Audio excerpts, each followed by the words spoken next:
And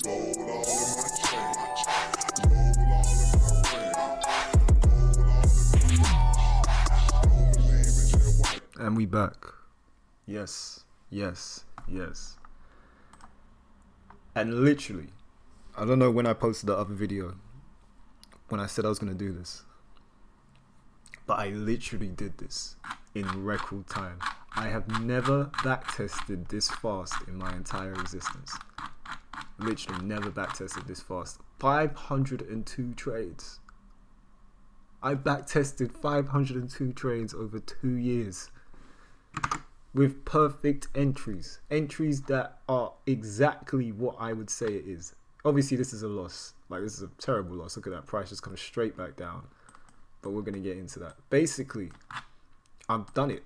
I've backtested it over 2 years. I set out to backtest either 200 trades or 2 years of data, whichever's bigger, and 2 years of data was the bigger number, so we did 2 years of data.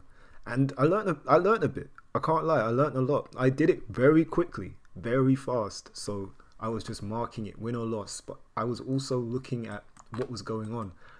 This setup, I saw a lot.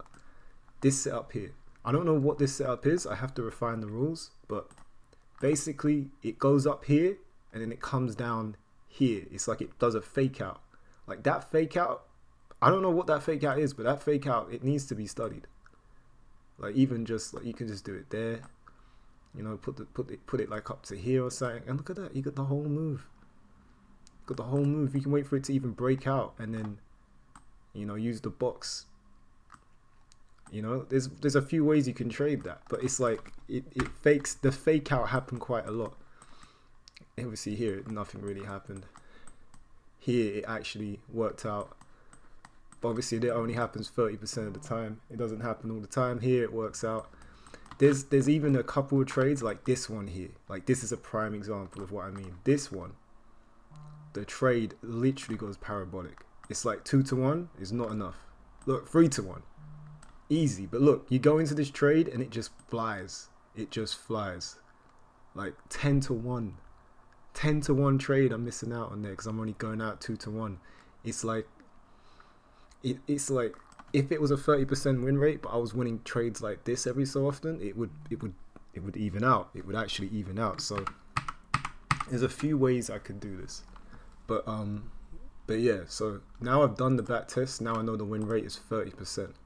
So this strategy is 30%, has a 30% win rate. I am very confident in that because I back tested it I back tested it for 500 trades over 2 years. Like I'm pretty confident that it's going to be a 30% win rate. But look at this equity curve. This equity curve just tells you do not want to be trading this strategy at all. I've never seen it dip so low. It literally dips below 5k. You lose 52% of your money if you trade this strategy. That's just not, like, loss streak here 19. Like, you do not want to trade this. You do not want to trade this strategy. This is not the strategy you want to trade.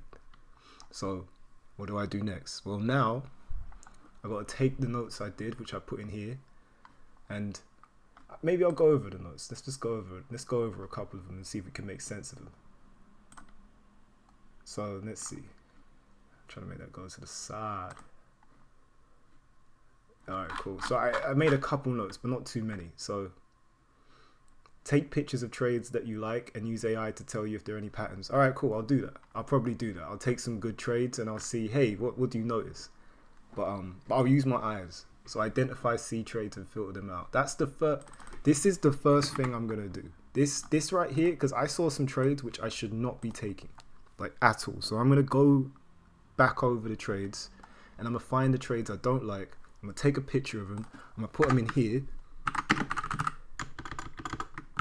I'm gonna call it something else.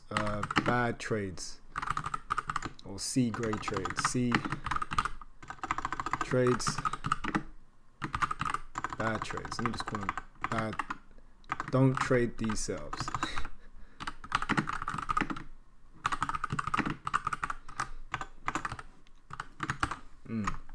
So it's like here I'll just put a bunch of trades that I don't want to take. So all the setups that I don't want to do. And that will let me know what trades not to do, and then I can refine my rules again and say, all right, cool. If X, Y, and Z take a trade, like only if X, Y, and Z take a trade. So yeah, so using the full high and low as a stop loss. So yeah, it's just me noticing that on the hourly chart, you know, if you just take that whole line, if you take this whole box here, you can still capture the move. This is obviously cherry picked. The price goes parabolic. It doesn't do that all the time. But yeah, looking at the trades to see if there's a pattern or a way to improve the strategy. All right, cool. That's just me writing some gibberish. Notice there's huge moves from my entry point, and I'm leaving large amounts of money on the table. Yeah, I'm leaving money on the table, son. I am leaving money on the table. I am leaving.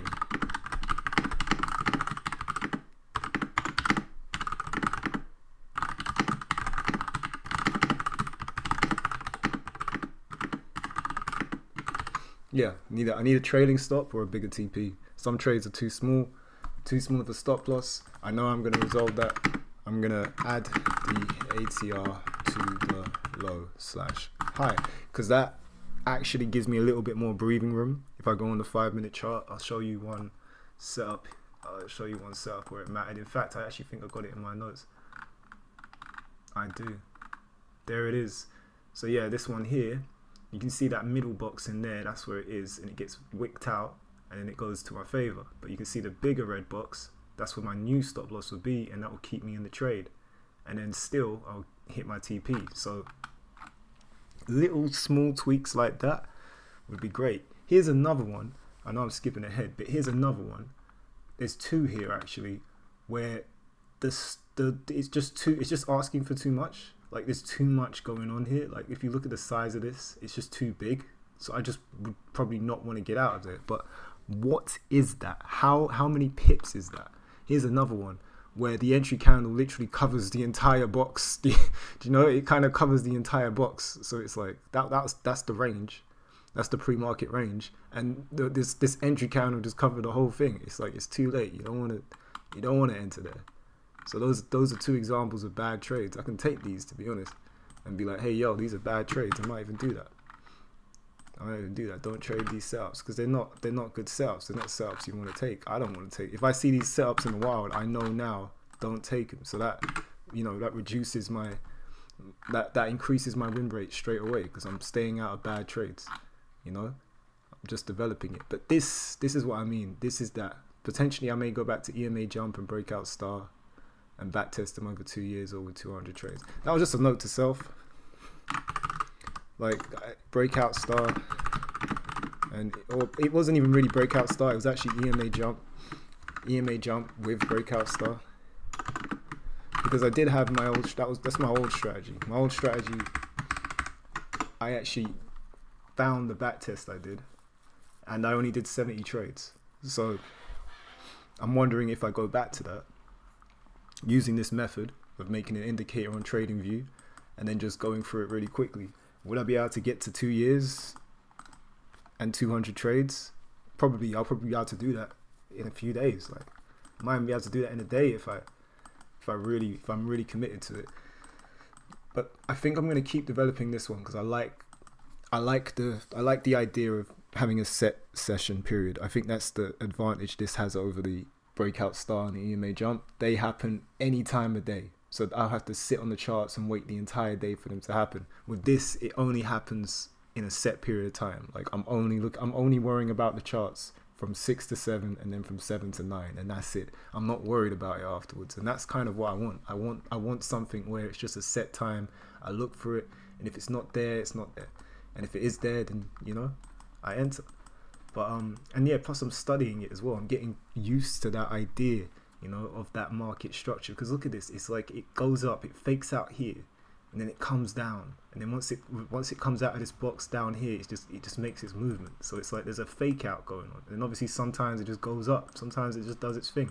So I want to understand this, I want to know this. And obviously you got trade like this, where it's like, yeah, the box is there, yeah, but look, there's an outside box here, and it's like price is kind of consolidating in this area. And then you got this one here where it kind of fakes out, and then it just goes parabolic. I just want to study this, bro. I just want to study this. But like, look, even let's see, we can look at this for an example. It wicks you out before it comes back in. So like, if I take this, yeah, and I take this there, so that's 12, and ATR is 10, so 22. So unfortunately, it still wicks you out. I was gonna see, unfortunately, it still wicks you out. So this is one of them ones where it's like, all right, cool. Even if we do the ATR, it's still gonna wick you out. And I'm not gonna cherry pick this one. This one's just gonna have to be unfortunate.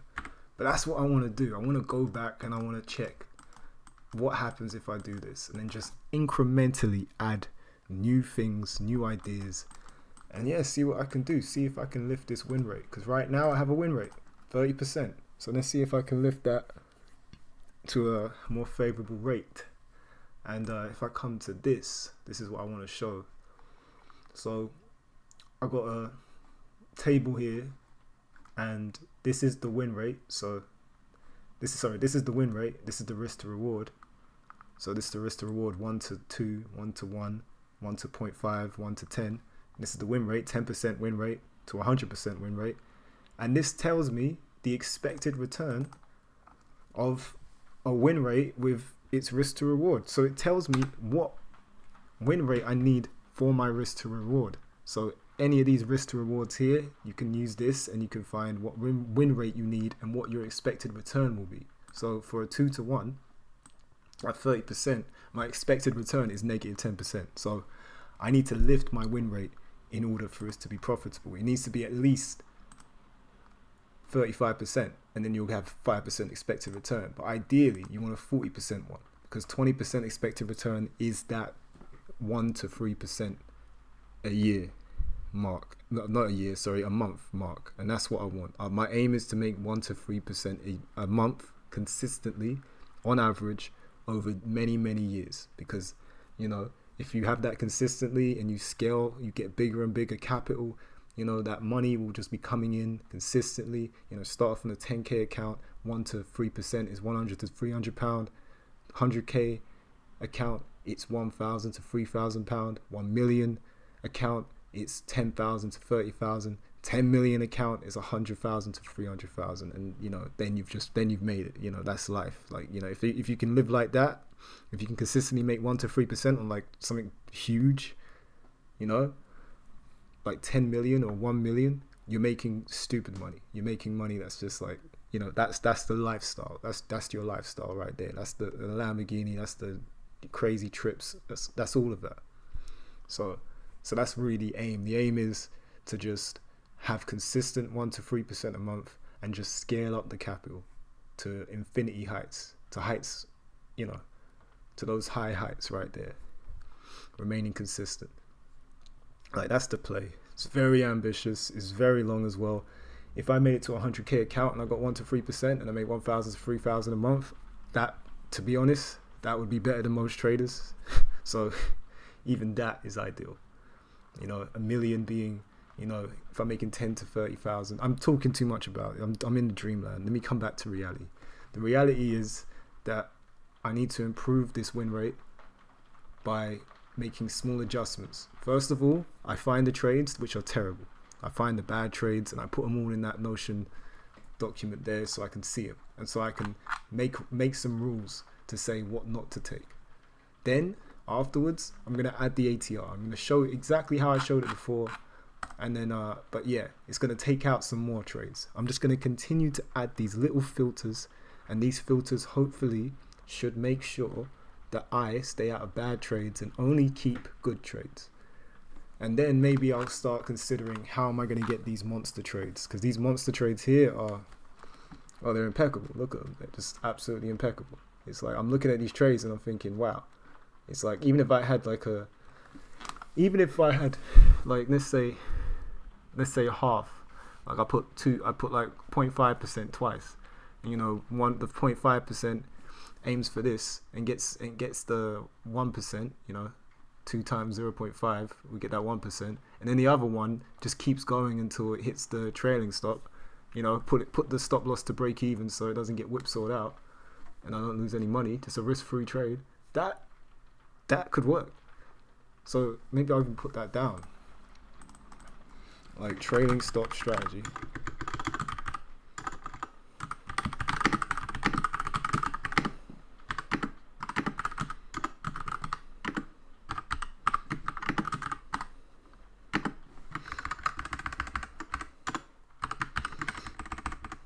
2 trades, 0.5% each.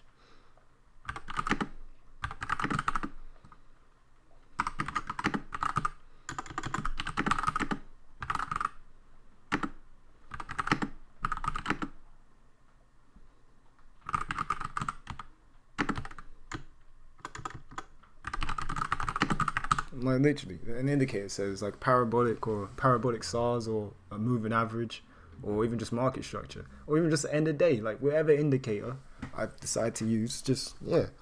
So that could be it. That could literally be it. So that's another idea thrown down there. But that, you know, trailing stop, I'll deal with the trailing stops after I deal with the low hanging fruit, which is just to add the ATR on and to just find those bad trades. I think the first thing I'll do is just add the ATR on, because I think that will take out, that will help me stay in some trades which I should have won, which were just close. And that means as well changing up the indicator too. So I'll have to edit the indicator. Once I get the indicator like edited so it matches the new set of rules, then I can kind of have a look and see how many more wins I get. And then yeah, just as I do that, just look at bad trades, look at trades that are terrible, try and get some rules written down, and then I can, you know, I can change it again. So then I can update my indicator again so it takes those out. And then, you know, then I'll keep looking. I'll see what else I can see. Now it's the analysis time. Now we're trying to study this data, see what we can get. So yeah, but yeah, that's essentially it. That's essentially where we're at. It's beautiful. This here just made me way more productive. I've never back tested 502 trades before. I don't even think I've back tested 502 trades, period. Like, this is so much. It's so quick now. It's so quick. So quick. It's so much more enjoyable. It's just easy, smooth. But yeah, that's it. That's all I got today.